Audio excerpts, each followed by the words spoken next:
Hey everyone, it's Erin from Erin Floated Designs here, and I am here on the Archer and Olive channel to go over some basics about using Tombow brush pens. As a beginner, I jumped in with both feet into Tombows, and I really wish I had looked at some tips and tricks before I frayed my entire first set of Tombow brush pens, which was the bright palette. So I know that using Tombow brush pens for the first time can be pretty hard, and during this video I want to share 10 tips and tricks that will help all the beginners out there to letter and create some beautiful and simple art using Tombow dual brush pens. So as a promo team member for Archer and Olive, I appreciate the content our team makes, and if you don't want to miss more videos like this one, hit that subscribe button, tap that bell to see new videos every single week.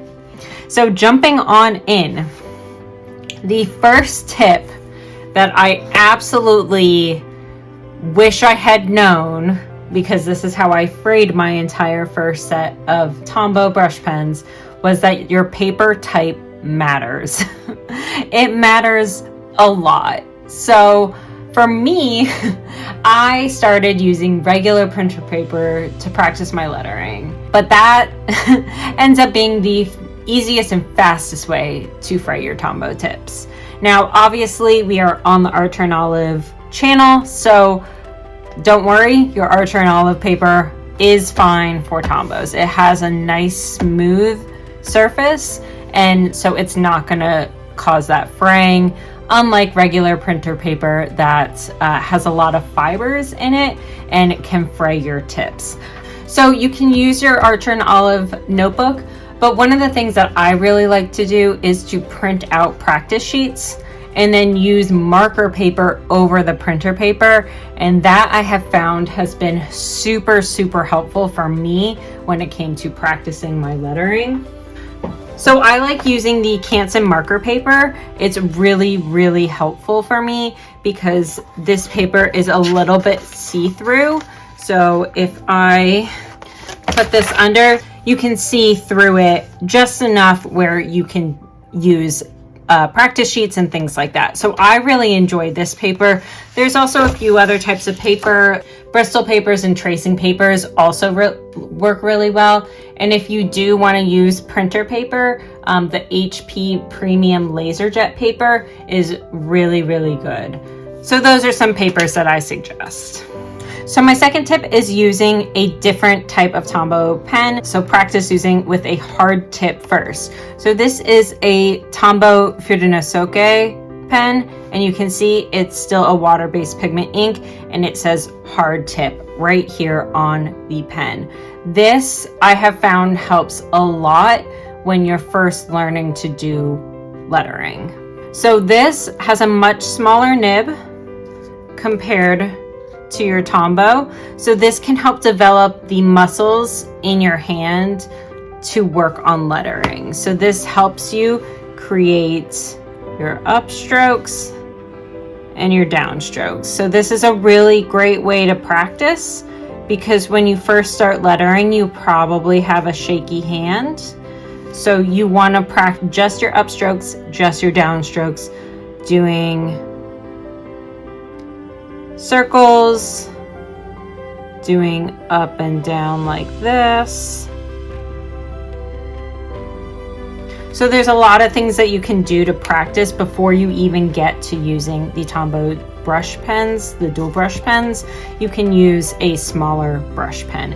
And I really wish someone had told me that prior to me buying the larger tips, because this helps so much more once I found out that these exist and I did a lot of practicing with them. So number 3 is doing faux calligraphy. So doing the faux calligraphy can help you learn more about lettering. So if I'm doing faux calligraphy, this is going to help me learn where the upstrokes are and where the downstrokes are, and when I need to add a second layer. So if I'm doing this, obviously I went up here right at the top, I started going down. So that's where the thicker line would be, and then start going up. So you can see that the upstrokes have a much thinner line than the downstrokes. And this is a great way using the bullet tip side of your brush pen to create lettering in your bullet journal prior to learning more about it.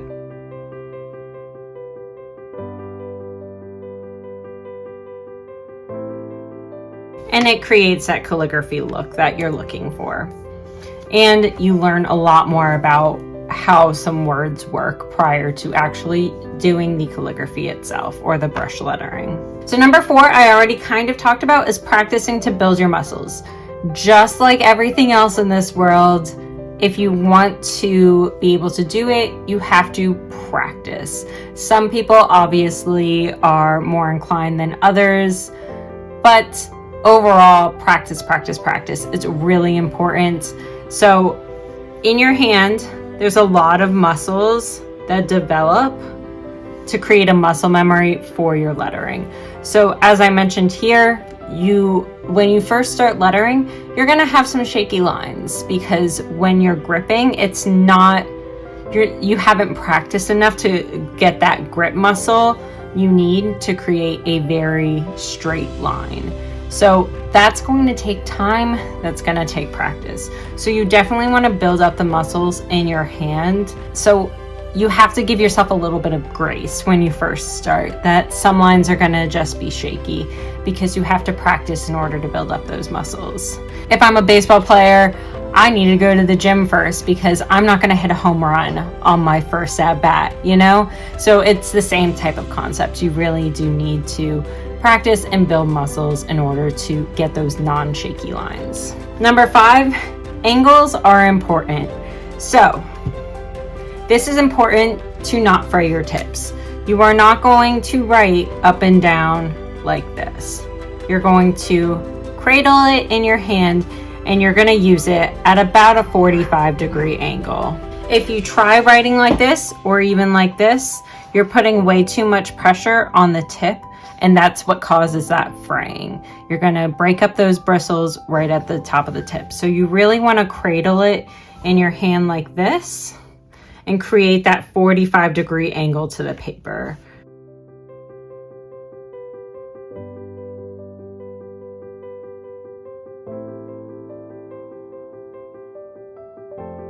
And creating a 45-degree angle is also going to allow you to do those very thick downstrokes. You can move it up just a little bit to do those upstrokes, but you put less pressure on the paper, so that's not going to fray your tips as much. So I really suggest kind of a more versatile where you're going up and down just a little bit. So going on your downstroke, cradle it up a little bit with very light pressure and do your upstrokes. So that tends to work well for me. Again, that takes a lot of practice to be able to do that. So I'm really curious, after I went through some of these very basic parts of how to use Tombow dual brush pens, what is your experience with using a brush pen? Let me know in the comments about your experience and what tips you would give a beginner. Now moving on to some more fun elements of using Tombows, using them as watercolors. I love using Tombows as watercolors. I think that they are such a great pen to use because they are a water-based brush pen. So I have some watercolor paper here. You can also obviously do it in the Archer and Olive, but obviously if I'm going to use them as watercolors, watercolor paper is the best paper to use. So I have an acrylic block here. This is my preferred method. However, Tombow also gives you blending pens and things like that. There's a lot of different ways that you can use them as watercolors. You can put pen directly to the paper. I like to use the acrylic block.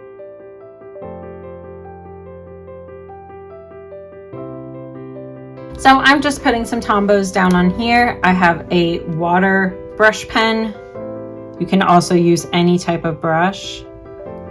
And I'm just gonna pick up a little bit of both. So you can see I'm using both the blue and the green, and you can make a teal or you can blend them into each other, kind of like how I did here, where I added some more blue, or I can add some more teal.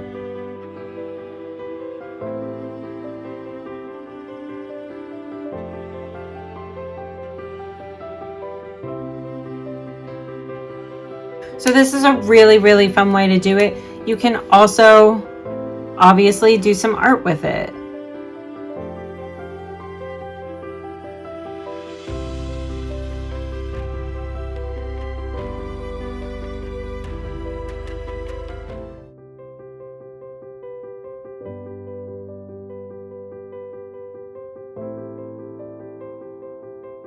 And you can see I get that blue color, and then once I touch the other water, I can blend out to the other colors, the other teals and things in here also.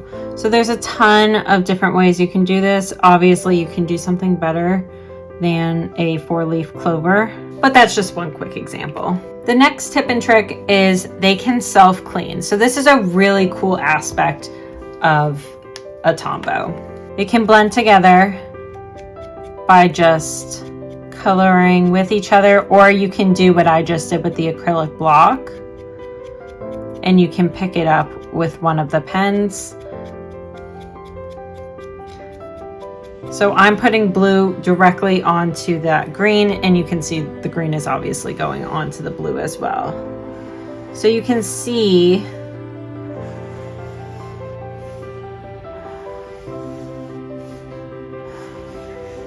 they self-clean. So you can see that the green was on the blue, and once you start writing over time, it obviously fades back into that blue.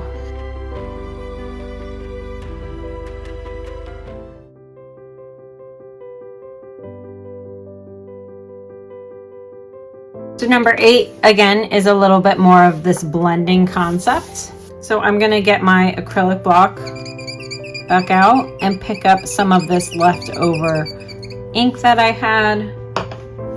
And you can see that I can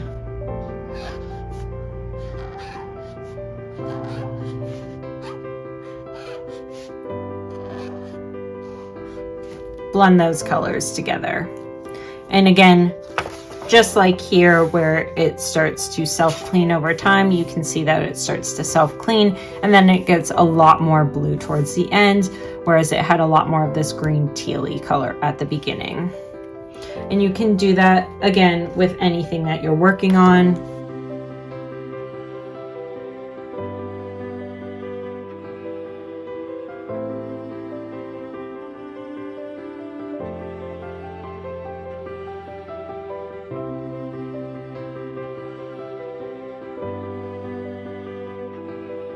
And again, you can obviously do that with watercolors as well. Using them as a highlighter, this is one of my favorite things to do.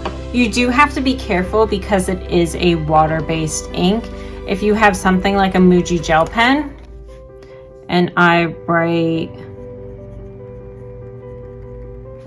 Monday, this is not a quick drying pen.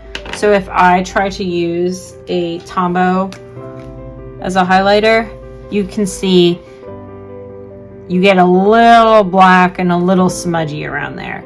But what you can do is put the Tombow down first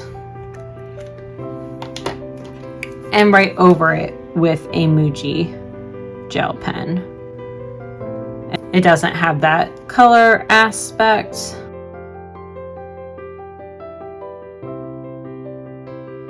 You can also use one that does not, that dries a lot faster, and go over it, and it's not going to smudge the same as it would for a gel pen. So using as a highlighter, especially for bullet journaling, I find that to be extremely useful. It helps me incorporate my theme just using the colors and not doing any sort of like really fancy drawing or anything like that. Just doing a quick highlighter works out really well. And the last thing I want to show you is trying a sandwich bag. So this is something that I love to do. So here is another watercolor paper, and I have a Ziploc bag here. So if I use my Tombows and color all over the place. So I just used the markers on this Ziploc bag. And I'm gonna put some water down on this paper. I already had teal on here because I didn't wash it after, but that's fine because I'm using the same colors.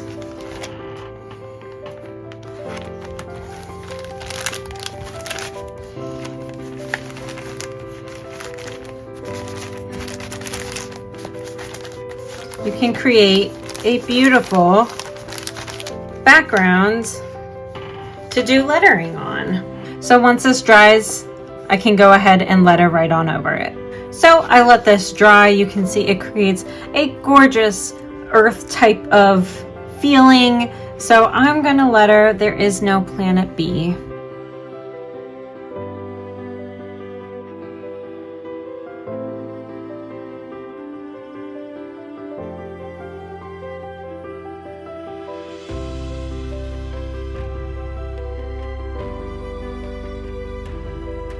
And you can see, because I let it dry, it creates a gorgeous background for this. And all I did was color on a sandwich bag and then put it on some watercolor paper with some water. So there's a lot of fun things about Tombows. I hope you like this video. Now that you've seen some fun different ways to use Tombow pens, I know you'll probably be eager to learn more. Archer and Olive has done a great job compiling a whole bunch of content for you. So we have content over on the Archer and Olive blog, which you can find in the link below. And there's also Club A&O. This is a paid service that A&O provides to their subscribers with exclusive content and printables from the design team, also that you can use it. Thank you so much for watching. Please remember to follow Erin Floated Designs and hit that subscribe button down below. We've included some videos at the end that we think you may like. So have a great one, everyone.